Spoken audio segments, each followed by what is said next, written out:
King News. That breaking news, a woman recovering at this hour after being shot at an apartment complex in Spartanburg County. It happened at the Regency at Blackstock Apartments. We're told by the sheriff's office, neighbors called 911 just before 9:30 reporting multiple gunshots on Rosin Lane. When they got there, they found this woman shot.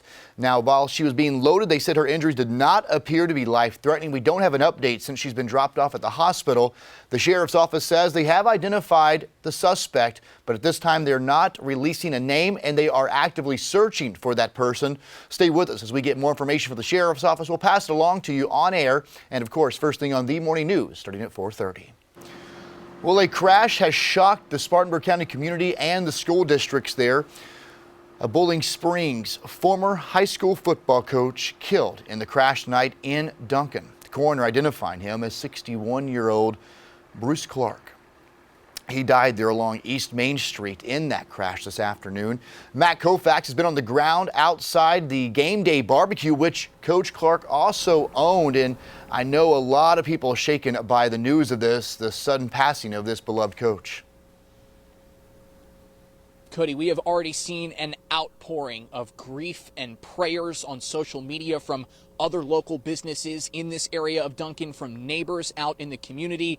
Now, Coach Clark coached at Boiling Springs High School for 5 years, from 2008 to 2012. A lot of people had many great things to say. As you mentioned, he was also a small business owner here in the community. This accident occurring less than a mile from Game Day Barbecue, where I'm standing right now. Now, here is what we know so far about this accident. Coach Clark was traveling on East Main Street near the intersection of North Avenue close to 6 p.m. Tuesday evening. That's from the coroner.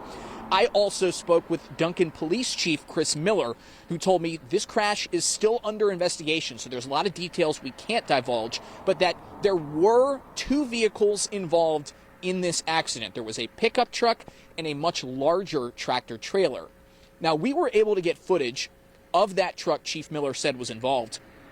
You'll notice it on your screen right here if it hasn't been up already. It looks like there's a sizable dent in the front when you see it. We saw it kind of get pulled away from the wreckage by a very large tow truck. Now, back in 2009, we covered a story where Coach Clark had to have surgery to fuse 3 vertebrae in his neck. This procedure left him with some trouble regaining feeling in certain areas like his arm, and he had been wheelchair bound for some time.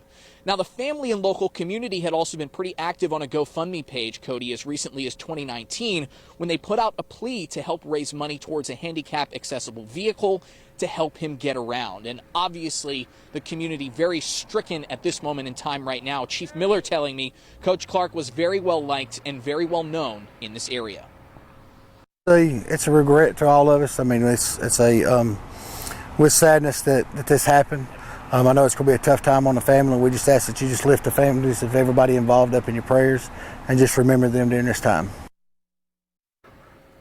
Now, we also have a statement from the Boiling Springs high school football team. They posted it on their Facebook page tonight. It reads, quote, "We at Bulldog Nation mourn the loss of former head football coach Bruce Clark tonight. He led the Bulldogs for 5 years and was a true factor in the change of Boiling Springs football. Our thoughts and prayers are with Coach Justin Clark and the entire family." Cody, this is still a developing story. You heard the chief say the crash is under investigation. I'm sure a lot more details will come out after this evening, and we will, of course, bring all of those to you at home, online, and on the air. But a very tragic event here in Duncan tonight.